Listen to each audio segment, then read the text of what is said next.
Good afternoon, everyone. Hope you're all having a wonderful Thursday.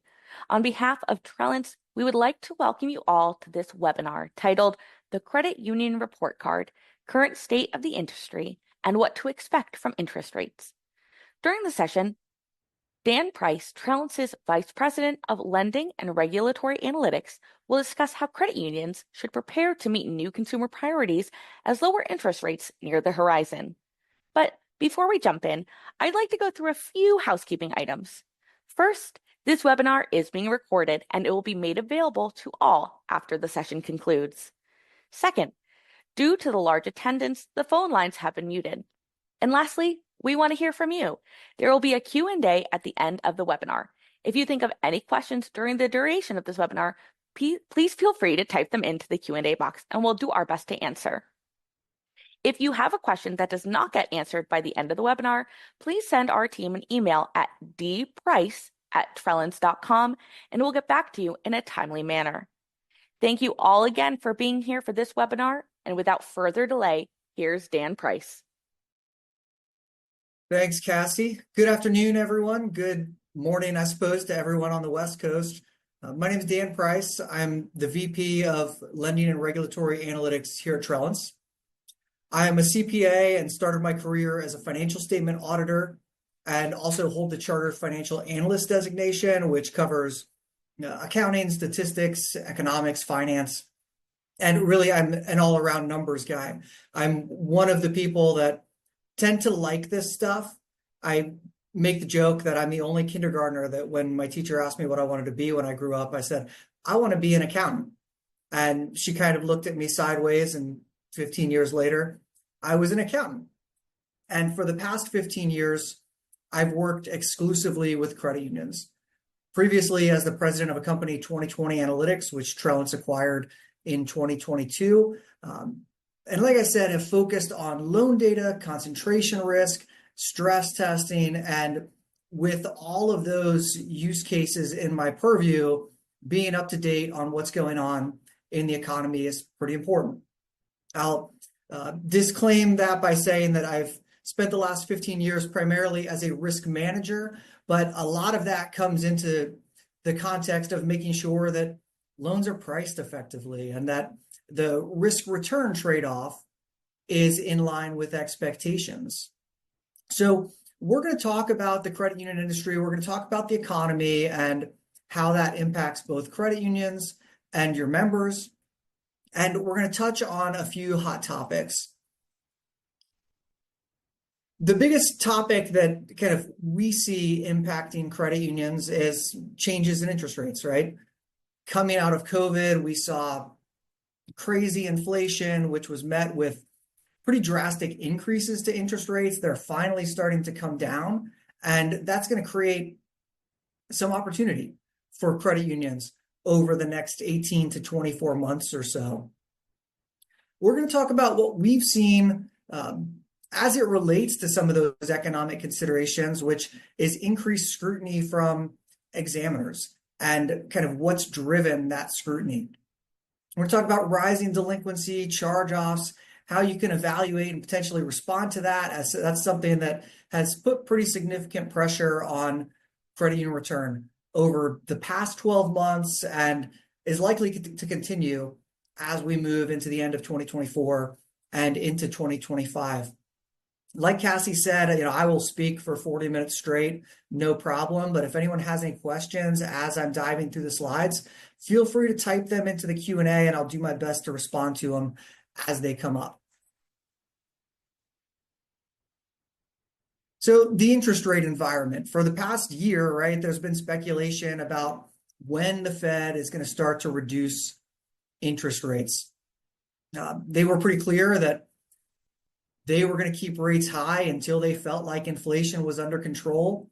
And after 5.5% increases in interest rates, or 5.25% maybe, we saw our first decrease in interest rates in the September FOMC meeting. So after 4.25%, if my fuzzy math is right, of increases in 2022, followed by another 100 basis points in 2023. This quarter, we finally saw a 50 basis point drop in interest rates.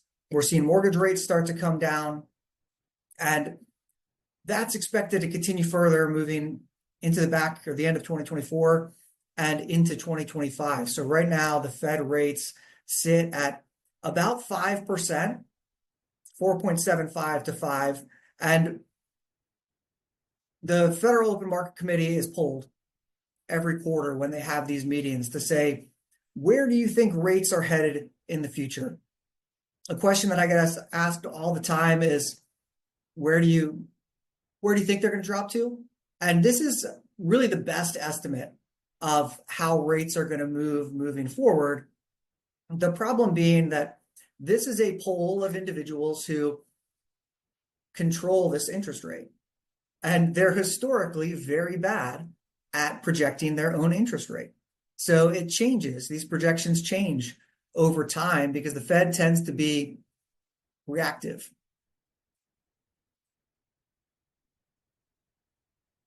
So, excuse me, I'm trying to read these comments collectively, but anyways, the Fed expects rates to drop about another 50 to 75 basis points at the end of 2024, followed by 125 to 150 basis points of rate decreases in 2025. So to me, interest rates are the one thing that impacts everyone, right? They impact every facet of a credit union's balance sheet. They impact your members, both in terms of their demand for new loan products, and they impact folks that don't even take advantage of loan products in the prospect of corporations tightening or loosening their budgets based on the availability of funds. So rapidly changing interest rates, as we saw in 2022 and 2023, and are likely to see in 2025 and possibly even 2026, they have a big impact on everyone around us, particularly financial institutions, right? So what happens when interest rates change? You don't even have to look into, your balance sheet to think about the impact of changing interest rates. You talk with your friends, and the ones that have bought a house over the past 2 years are talking about, well, my interest rate stinks. We financed at a 7% interest rate. I can't wait for rates to come down so that we can refinance. And the folks that bought a house between 2024 and 2022 are bragging that they've still got, their fixed rate 3% mortgage. And if they sold their house, they'd have to, buy a new one with a 7% interest rate. So there's some math on the screen here that talks through that example with an approximately median mortgage balance, 300 grand there. And you can see the differences in payments, or the differences in payments and resale value of that mortgage. Looking at this from the consumer's perspective, how much am I paying out every month, as well as from the credit union's perspective, if I don't want to portfolio this loan and I try to sell it, what would I get in today's interest rate environment? So the resale value of the mortgage is illustrating the present value of that mortgage discounted at the current interest rate. So when interest rates are low, that's good for a borrower, right? You can go buy a home, your principal and interest payment is going to be lower than it was had the interest rates been higher. Interest rates go up, and an individual is generally happy about that. Whereas a credit union is going to be in much worse shape because the value of that mortgage has now gone down. If they deployed that capital in today's rate environment, they're going to earn more dollars than deploying it when they deployed it. Interest rates start to come back down, and that's going to be good for the borrowers that financed at the high interest rate. For a credit union, I think budget is kind of what we're beholden to as a credit union. So stability is good, and that's not what we've seen over the past 24 months and likely not what we'll see over the next 24 months. But all else equal, feels like that declining rate environment is going to be beneficial over an increasing rate environment. And credit unions are going to have to be well positioned to capitalize on the benefits of that declining rate environment. So what happens when rates go down? First off, I'll take you back to that rising rate environment that we saw, because what we saw in the market during the end of 2022 and all throughout 2023 and 2024 was demand for first mortgages fell pretty considerably, and we saw an increase or growth in home equity lines and home equity loans at credit unions. And the reason for that makes sense. You buy a house, you get married, you buy a house. You have some kids following that, and all of a sudden you realize you don't have enough space in your house for your kids. So in a constant rate environment, you're thinking about, does it make sense to add on a room to our house or to trade in our starter home for a new home? But the cost of moving, right? 6% paying to a realtor, you've got moving costs and things like that. It's all exacerbated by not only the closing costs on a loan, but the increased interest payments that you're going to make resulting from the higher rate mortgage that you're going to have to take out.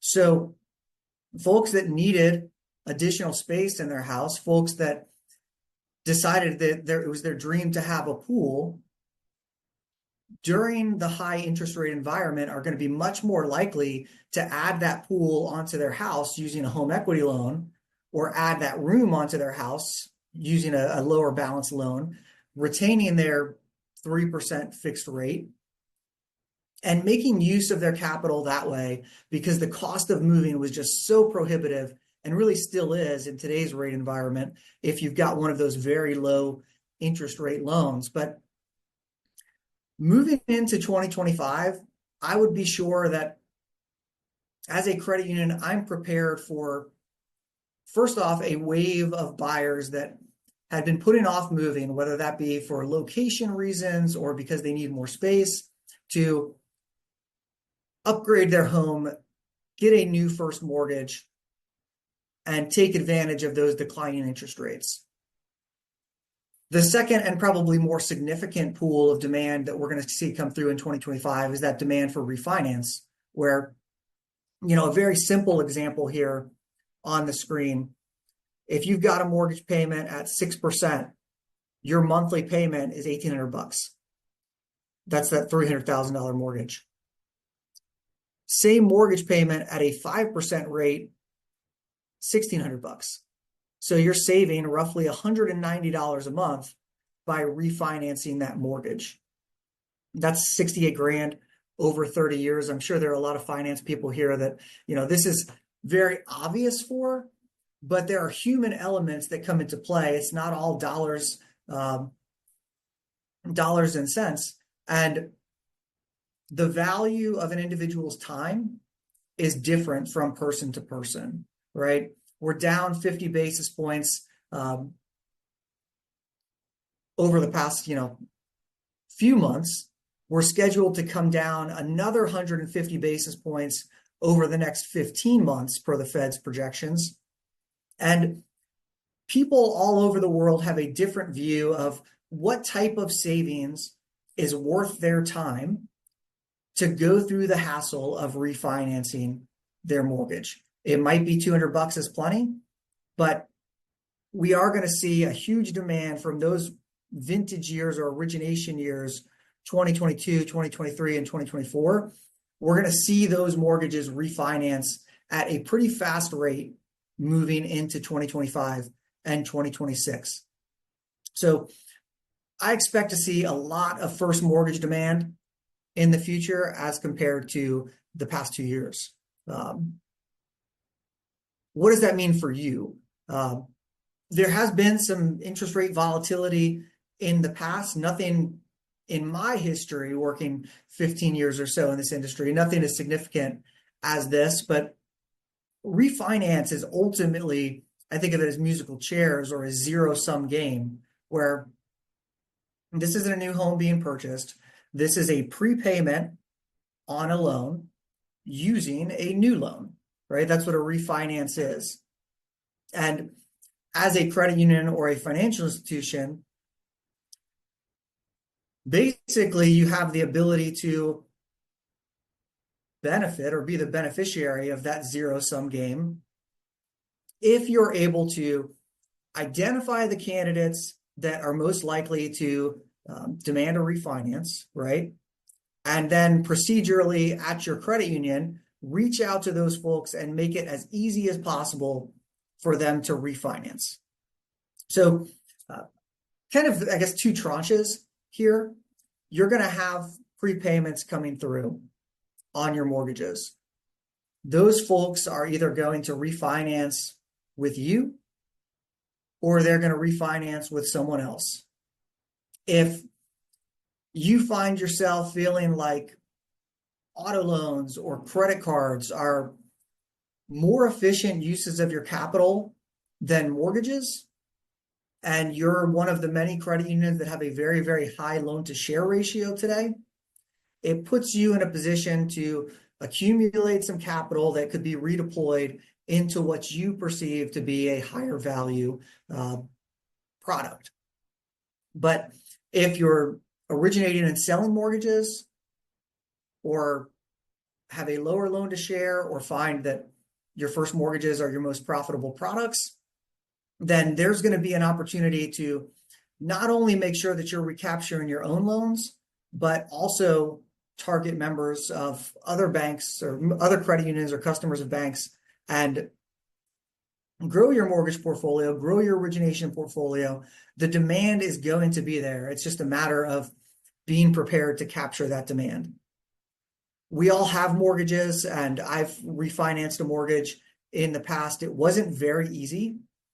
And from personal experience, I think a lot of people can relate to this.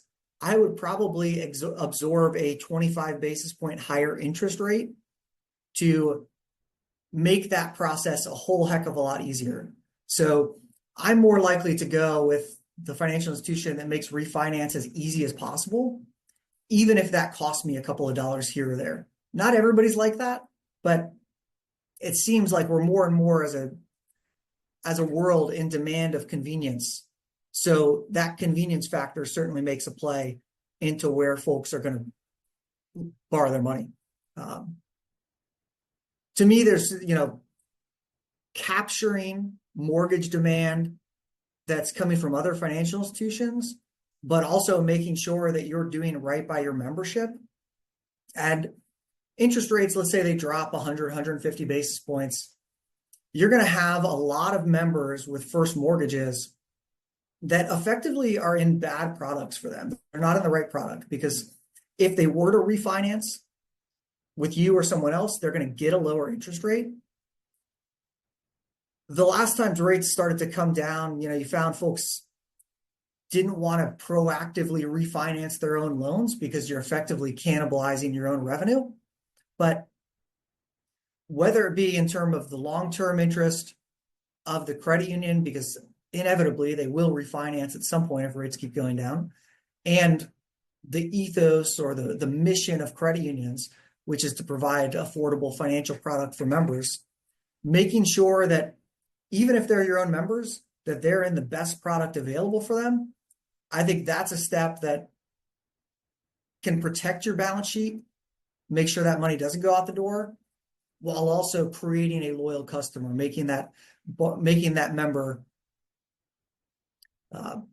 satisfied with their service and creating what might inevitably be a higher lifetime value because of you going above and beyond for that borrower. So just some things to think about. So interest rates are coming down, and typically interest rates come down because the economy is seeing some pressure, right? Over the past couple of years, maybe 18 months or so, we've seen delinquencies on credit cards and auto loans increase pretty significantly. For some credit unions, that's been more of a reversion to the mean. Things got so low, and when I say things, I mean delinquencies and charge-off rates. Things got so low during COVID and in the year following COVID that there was really nowhere to go but up for charge-offs at credit unions. But we're starting to see at some credit unions increases in the worst cases approximating great recessionary levels on delinquencies and charge-offs. So we're certainly seeing in many cases a reversion above the mean, and that sort of pressure and inflation getting under control is what drove the Fed to start reducing interest rates. And we've also seen more regulatory pressure, partially as a result of that, coming from the NCUA. So what you see on the screen, it's an overview of the historical CAMELS ratings at credit unions. It's based on asset size. And we're looking over the past 3 years, 2022 to 2024, where I imagine almost everyone is familiar with a CAMELS rating, but it's a credit union report card based on capital adequacy, asset quality, management, earnings, liquidity, and sensitivity to market risk. Saying the word CAMELS is even a little bit weird. This is like golf where higher is bad. And in 2022, you see almost all credit unions had a CAMEL rating of a 1 or a 2. 2023, we saw a decent increase in the percentage of CAMEL 3 credit unions. 2024, that continued to where credit unions 250 to 500 million went from 4.7% CAMEL 3 to 10.1%. So a little more than double. Larger credit unions were impacted even more significantly, where we had about a 4 or 5 times increase in the number of CAMEL 3 credit unions over that time period, and a 6 or 7 times increase in the 1 billion to 10 billion range. So that can be a result of one of two things. It can be a result of tangible changes at credit unions, which may be the case to a certain extent. Asset quality has gone down in the form of increased delinquency. But I also think the NCUA gave credit unions some relief during the pandemic and how strict they were going to be in their exams. Now we're a couple of years removed from COVID, and we're starting to see more pressure by examiners. We've seen that, not just statistically in the information presented, but also qualitatively through the types of credit unions we're talking to, who have pressure for things like multidimensional portfolio analysis or asking about what they're doing for fair lending, which we'll touch on. And what a rating 3 is, it says credit unions in this group exhibit some degree of supervisory concern in one or more of these areas, which may range from moderate to severe. So likely those CAMEL 3 rated credit unions have some sort of written guidance from the examiners, whether it be prompt corrective action, document of resolution, on one of those supervisory priorities that they have laid out for 2024, which we'll talk about. In fact, we do right here. If you Google NCUA 2024 supervisory priorities, if you haven't, it's a decent read. These time flies, right? And we're nearing 2025. These are released annually. They don't change that much. The top areas for supervisory priority were credit risk, liquidity risk, consumer financial protection, information security, and interest rate risk. We'll talk about 2 of those, particularly credit risk, given that it ties directly into the economy. Fair lending, as that's something that we tackle here at Trellance, but you'll get a great overview of what the NCUA is going to focus on during their exam when you dive in here. And in my experience, that we've been tracking these for 15 years, like I said, and what's always there, you can kind of expect to see same as last year. That's what we called it as an auditor. But what gets newly added year over year, those are the things where you might find some curveballs, things you see in your exam that you didn't see the year before. So cross-referencing this year's with last year's is a great strategy for thinking about how you can be best prepared for your NCUA exam. So credit risk, it's on there every year and is very timely in 2024 because from what we've seen, bank card debt has been growing. It's been growing for multiple years and inevitably becomes unsustainable. So if you look at the table here at the bottom of the screen, we get the TransUnion industry snapshot every month. Look at that every month. And the left-hand side of this table, the bank card balances based on FICO tier, over the past 2 years, you see dramatic increases in bank card balances since September 2022. And it's easy to say that, well, no one was spending their money during COVID, so nobody was carrying a balance. But we're comparing September 2022 to September 2024. I said time flies. In 2022, we're kind of beyond the impacts of COVID by September of 2022. And over that 2-year period, subprime average credit card balances grew from $3,600 to $5,800. What that means, right, is that people are spending more money than they're making. If you're operating sustainably, net positive in your cash flow, how much you make versus how much you spend, your balances should stay relatively constant. Maybe you're paying them off every month. But as inflation just inflated, that's a bad word, but that's the only word I got. As things got more and more expensive, folks looked to their credit cards to offset those increases in costs, and ultimately growing bank card balances like this 25-30% a year on those subprime credits, it becomes unsustainable. Something has to give, the dam breaks, and all of a sudden you're becoming delinquent and starting to default on loans. And that's what we've seen in 2024. We've seen it substantially on credit cards, but they're not the only victim here. We've seen auto loans, charge-off rates increase. And yes, the presentation will be recorded, and I believe you'll have a copy of the presentation available as well, the PowerPoint. So the dam breaks, and you see similar increases in bank card delinquency. Credit unions are credit bureaus, are static in nature. So with all of these changes comes a shift in delinquent loans generally fall out of that super prime bucket and into one of these other buckets because they became delinquent and got reported. But over that same period, delinquency increased from 1.53% to 2.43%, so an increase of 58%.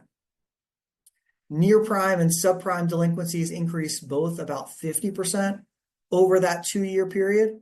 So overall, the hit that we would expect members to take is coming to fruition. Income, to give you a very long-winded recap, income increased coming out of COVID. We didn't expect it to, but income levels increased. That income increase resulted in more consumer demand. You make more money, you spend more money, you adjust your lifestyle.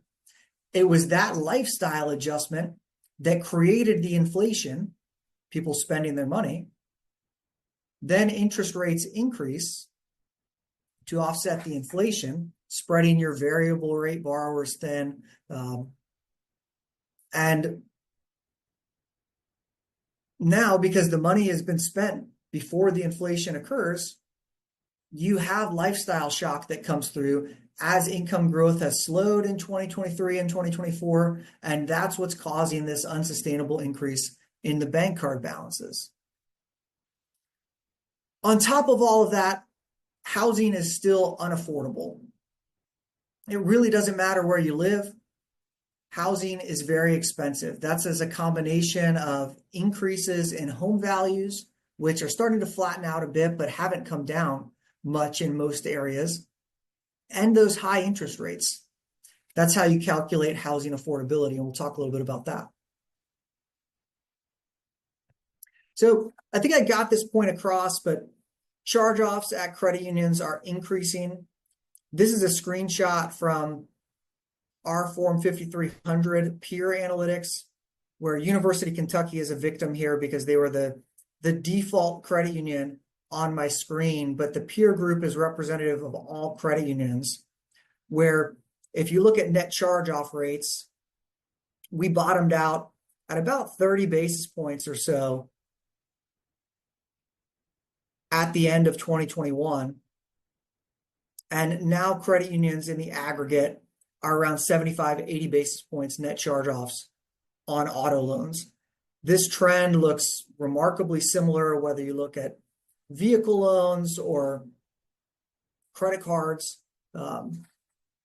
And one challenge here, when combining this type of increase in charge-offs with CECL, with current expected credit losses, because that's a life of loan reserve, the impact to expense, to provision expense, winds up being more substantial than just the rate of charge-off, because you have to fund for the charge-offs that you experience, and you have to fund the impact of that on your increased CECL reserve. So you don't have to just get your reserve back to where it was, you have to fund it higher, which for a credit union's income statement is effectively a double whammy. So with all of these things putting pressure on a credit union, quantifying value from your loans becomes a top priority. And this is where I talk about that risk-reward trade-off, where there aren't really any bad loans the way that I think of it. There are just mispriced loans. The example here takes a credit union, breaks their loan portfolio into different loan products.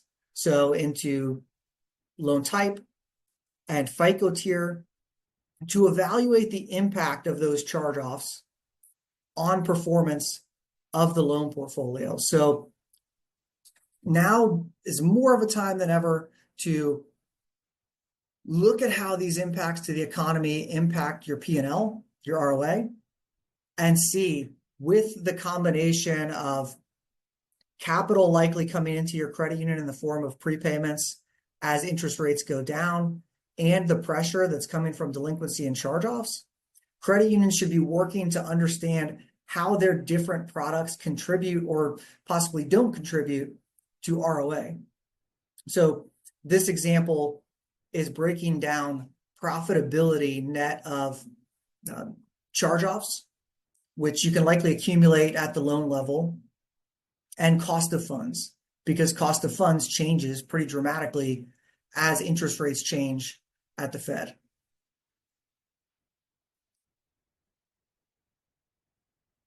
Diving even deeper into that, looking at all of the costs associated with making your loans will help you to pinpoint where the top performing portfolio segments are, as well as the weaker performers, where in this example, we're layering in costs for dealer fees and charge-offs, costs to repossess cars that become delinquent, or collect on or repossess cars that charge off, or call on cars that become delinquent.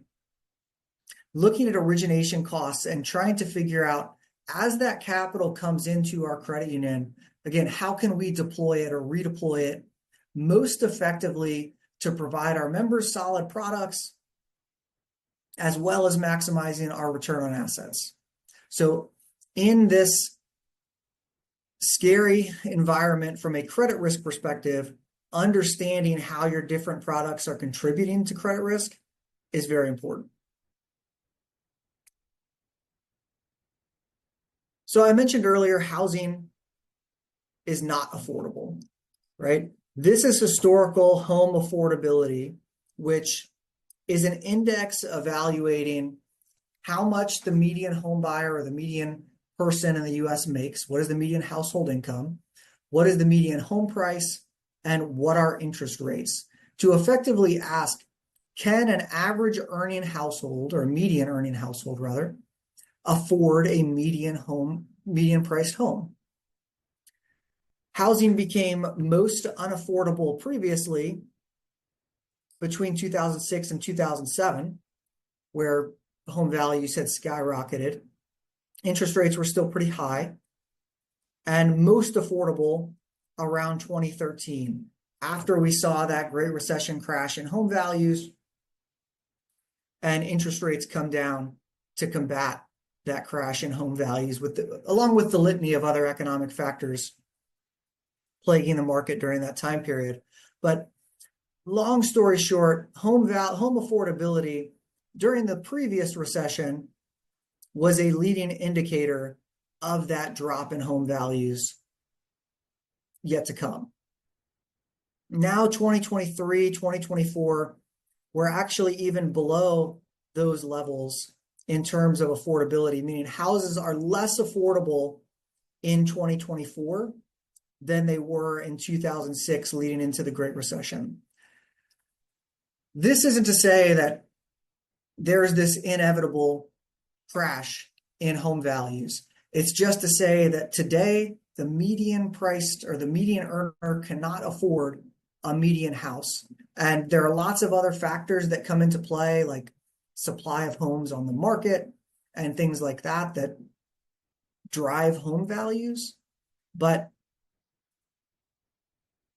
at some point, a dam has to give. And if there are not enough people to buy houses, there could be a correction in the home market as we move into 2025. The typical response to that is, well, interest rates are coming down, right? So things should get better. Houses should become more affordable. And that's true.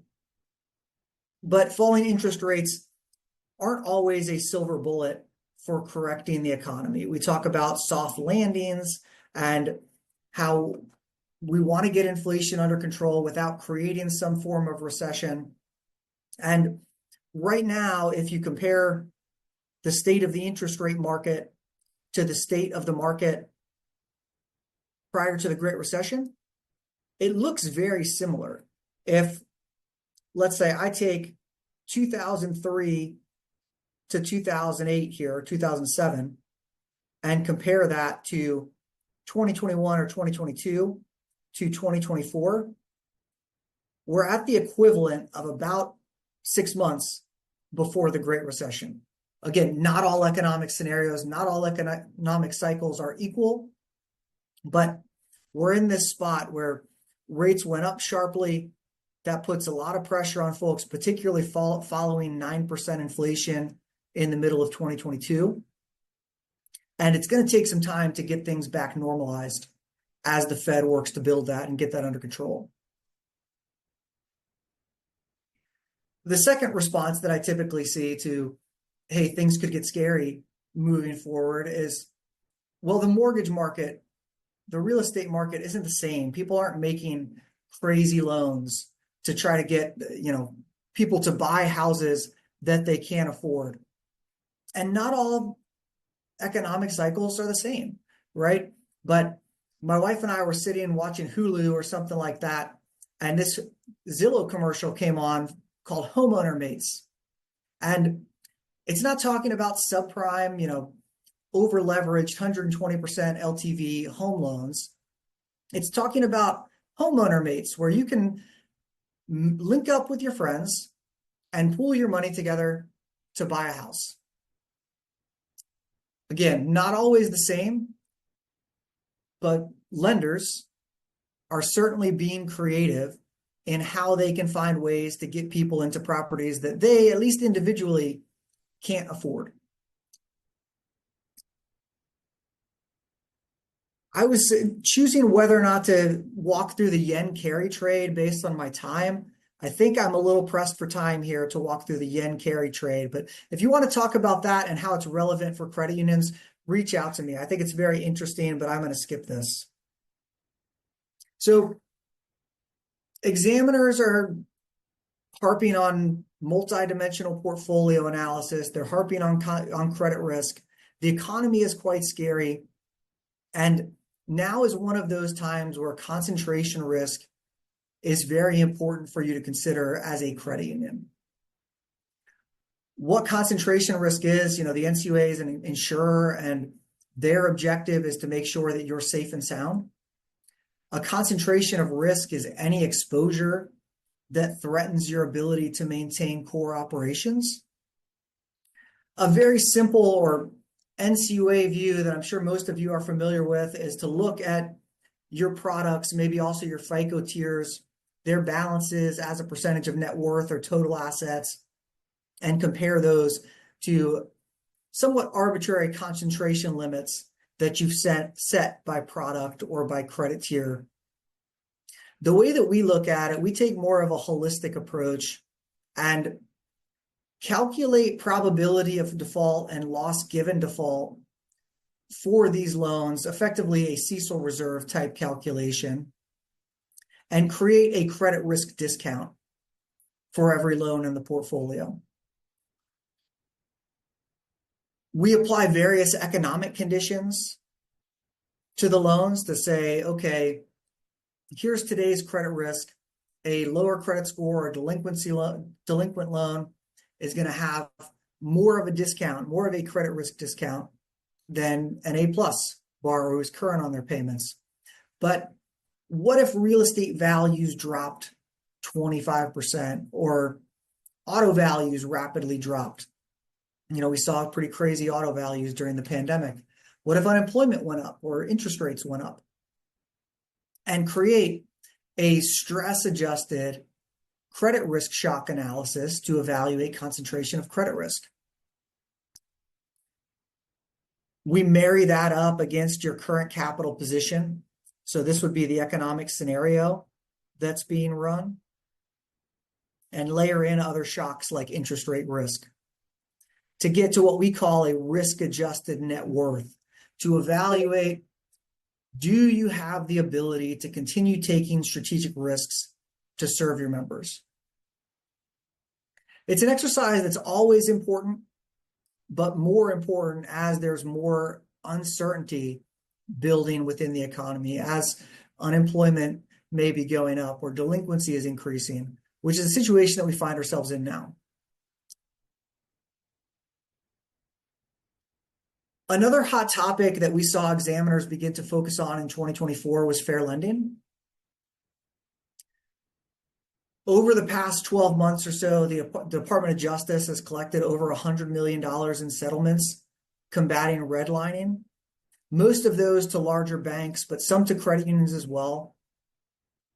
We've seen credit unions and banks in the news for allegations of fair lending violations, and the NCUA this year added fair lending into their supervisory priorities, saying that they were going to begin evaluating credit unions for their redlining practices, for their marketing practices, and also for pricing discrimination factors.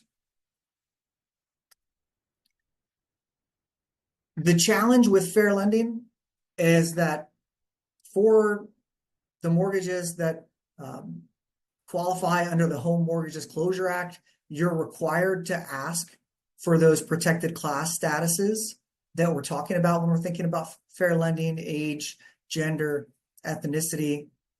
But for other portfolio segments, you're prohibited from doing the exact same thing. So that becomes a challenge.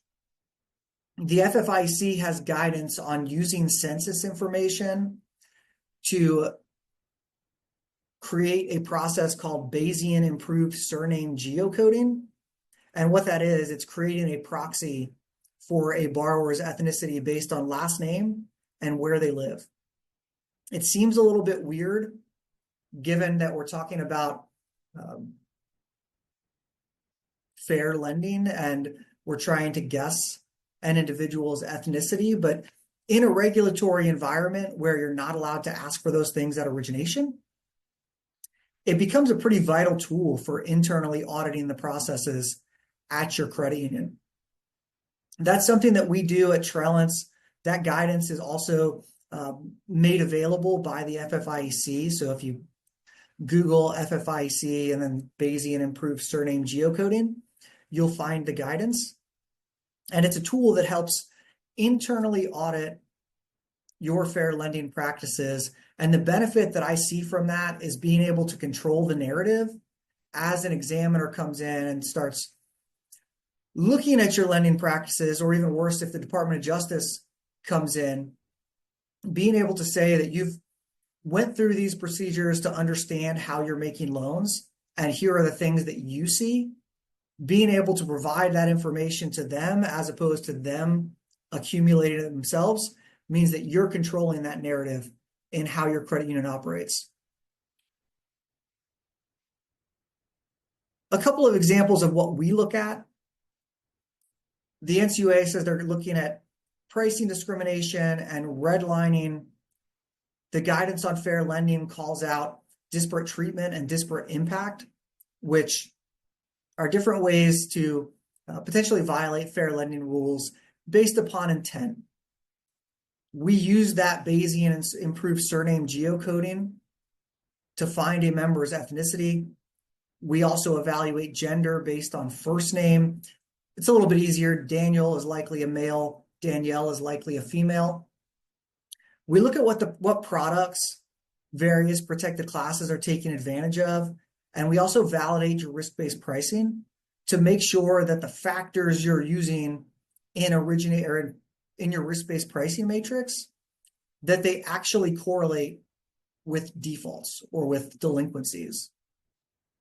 If you're using model year or term in your matrix for auto loans, are those leading indicators of charge-offs? Because if they're not, first off, it's bad business practice to price based on them. You can offer your members better rates and potentially be more competitive by eliminating those. But also, if they're not correlated with risk and you find that protected classes are more likely to take advantage of those products, then you can find yourself disparately impacting a protected class. And then we look further at that pricing discrimination by comparing rates across classes for similar loans. But how to do this very simply as a credit union would be to find some loans that received an interest rate that doesn't correspond with what they should have received, comparing the data to your risk-based pricing matrix, diving deeper into those loans and figuring out exactly why those borrowers receive a rate that doesn't align with your risk-based pricing matrix. Most people say, oh, well, we never do that. It's pretty common that exists, in which, in fact, I haven't seen a credit union that didn't have a good bit of disparity between their data and their risk-based pricing matrix. There's lots of reasons for that.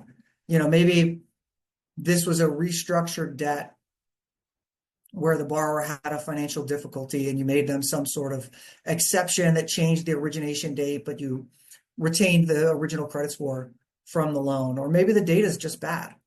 But being able to understand what drives potential discrepancies puts you in the driver's seat to create that narrative when folks come in and ask questions.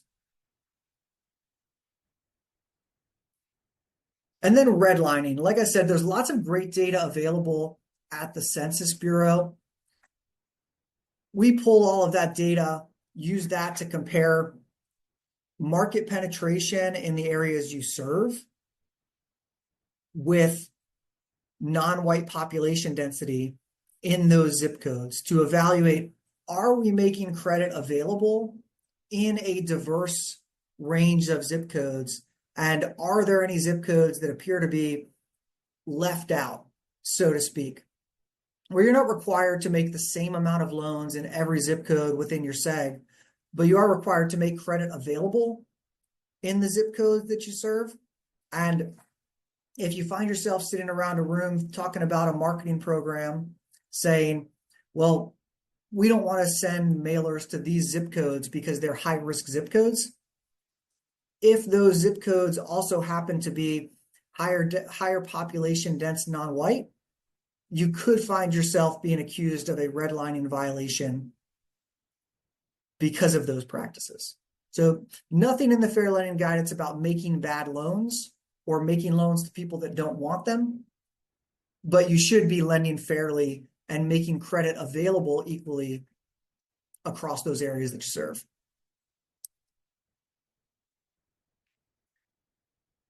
So to recap everything that we talked about, interest rates have been declining or started declining and will continue to decline moving forward. That's going to create a very large demand for new mortgages, whether that be through a traditional mortgage of a borrower buying their first home or moving, or a refinance. And my example's focused just on mortgages, but this won't be singular to the mortgage portfolio. Folks who bought cars are likely going to start refinancing their vehicles. In fact, one of my coworkers said that he and his wife are excited about rates coming down so that they can refinance the loan on the car they just bought. So there are going to be lots of opportunities to capture some of that demand in 2025 and 2026. Overall, I would say that the economy for credit unions is getting worse. The annual year-over-year consistent impact of inflation has made things expensive, and you don't have to look at data for that. Again, you talk to your friends at parties and they talk about how expensive things are at the grocery store, how expensive everything is, and you hear that tightening of consumer wallets just in your neighborhoods. So as a result of that, examiners, I think, have gotten tougher and will continue to be tough on credit risk. And because of some of the recent settlements and allegations within fair lending are going to be tough across fair lending in 2024 and 2025. So hopefully all of this information helps you to prepare for the next 18 months or so. And with that being said, I will open this up for some questions. Awesome. Thank you, Dan. Yeah, as Dan said, now is a great time to ask some of your questions. There is a Q&A box at the bottom of the webinar panel there, or you could go ahead and write it in the webinar chat. While we wait for some questions, Dan, I do have a question from me, and I was just curious, based on everything you were kind of discussing, with delinquencies and charge-offs expected to rise, should credit unions embrace the opportunity to close out some loans rather than looking for new opportunities to encourage refinancing? That's a good question. So delinquencies are increasing, and your question is, should credit unions accept the capital that is being infused into their credit union and just kind of ride the wave a little bit? Yeah. It's a challenging question. I think one that should be answered based on every credit union's risk profile, capital position, loan to share ratio. But the challenge with some of that capital coming in, along with interest rates decreasing, is that we have capital. We know that gross, at least, yields on loans are going to be higher than they are on investment products. And with rates decreasing, the yield on those investment products are going to come down. So the amount you make investing that in a CD is going to be lower today than it was 6 months ago, and likely will be lower in 6 months than it is today. So the opportunity cost, I guess, changes. And to me, that's something that making sure that the loans that are going out your door are solid, profitable loans is very, very important. I would be more sensitive to making loans that I wasn't confident in the value proposition of those loans. So if all that was coming through the door was A+ indirect auto loans, and I knew my margins were paper thin on those A+ indirect auto loans, I may not be as excited to deploy all of my capital there. But the benefit of a mortgage, right, is there are closing costs associated with that mortgage. There's a piece of collateral protecting the principal balance of that mortgage. So To me, if I had the option to retain a mortgage, meaning they refinance one of my mortgages with my credit union, I would certainly jump at that opportunity given the benefits of, closing costs associated with that um, and the insulation that the property value had. So I would keep making good products to good members, but I would be more sensitive to making sure that I was confident in the value proposition of the loans I was making. No, thank you. And I think that honestly kind of goes into another question that I see here, which is should credit unions be shifting their focus to returning current members or attracting new ones? And I think you kind of answered part of that in your last question. Sorry, your last answer. Yeah, I think you find the opportunities. If I was a credit union that was laser focused on growth, I would be looking at both. Um, we work with lots of credit unions and work with lots of heavily mortgage concentrated credit unions that have great return on assets. And if I was a credit union in this market, I would be prepared to, over the next several years, go after new members that have mortgages at other financial institutions that, if I could obtain the data on the interest rate or when the loan was originated, finding folks that have a mortgage with another institution that was originated between 2022 and 2024 and targeting them for refinance and then making that as easy on them as possible. I would be laser focused on that. And if I didn't have the capital to portfolio the loans, I'd sell them and, take advantage of that opportunity. Well, awesome. Now, Dan, I'm not seeing any more questions come through. If anybody who is listening does have some, we can answer those on a one-to-one basis. Dan, do you have anything else to say before I close us out? I don't. Thank you so much for being here. And let me know privately if you have any questions, anyone. All right. Well, as we conclude, we do want to say a huge thank you to all of you who has attended the webinar and asked questions. As I stated at the beginning of the webinar, we will be sending you all a digital recording of this call so that you have it available to review. Also, if you had a question that did not get answered during the session, then sorry, or if you simply want to discuss the topic of the webinar further with our experts, you can also answer yes to the poll that is going to be on the screen right now. And then one of our members will reach out to you right after the webinar. Also, you are free to also email Dan at dprice@trellins.com, and our team will get back to you in that timely manner. So with that, thank you everybody for attending the webinar and have a great rest of your day. Thanks all.